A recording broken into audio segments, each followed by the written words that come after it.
जरा भी ख्याल है कि चुनाव जीतने के लिए अफवाह फैलाना जायज है? क्या एक मुख्यमंत्री को देश की अर्थव्यवस्था और जनता की शांति से ज्यादा अपनी राजनीति प्रिय है? जैसे जैसे पश्चिम बंगाल में चुनाव की तारीख नजदीक आ रही है, वैसे वैसे राज्य की मुख्यमंत्री ममता बनर्जी अफवाह फैलाने का जिम्मा अपने सिर पर लेती जा रही हैं। शायद मन में किसी तरह की अनसर्टेनिटी है। वैसे दोस्तों, नए अफवाह फैलाने की सीरीज में ममता बनर्जी ने कहा है कि केंद्र सरकार लॉकडाउन लगाने की कोशिश कर रही है। इंडियन एक्सप्रेस की खबर के अनुसार ममता बनर्जी ने कहा कि केंद्र सरकार लॉकडाउन लगा सकती है और लोग फिर से घरों में कैद हो जाएंगे।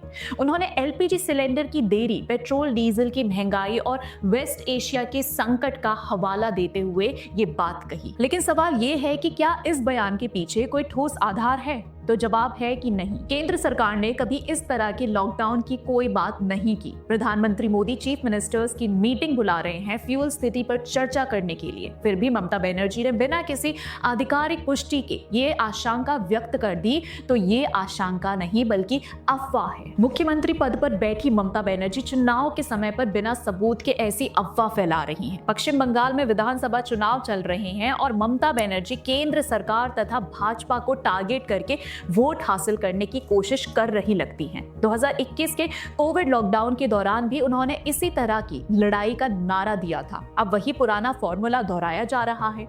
अफवाह फैलाकर भय का माहौल बनाना और फिर खुद को आम जनता की लड़ाकू नेता बताना उनकी रणनीति का हिस्सा प्रतीत होता है। दूसरी तरफ सबसे गंभीर मुद्दा यह है कि इस तरह की अफवाहें से आम नागरिक को कितना नुकसान हो सकता है। अगर लोग इस बयान को सुनकर पेट्रोल, डीजल और एलपीजी स्टॉक करना शुरू कर देंगे तो बाजार में किल्लत पड़ जाएगी, लाइनें लगेंगी, कीमतें और बढ़ेंगी, ब्लैक मार्केटिंग फैलेगी और छोटे व्यापारी, ट्रांसपोर्ट वाले तथा घरेलू महिलाएं सबसे ज्यादा परेशान होंगी।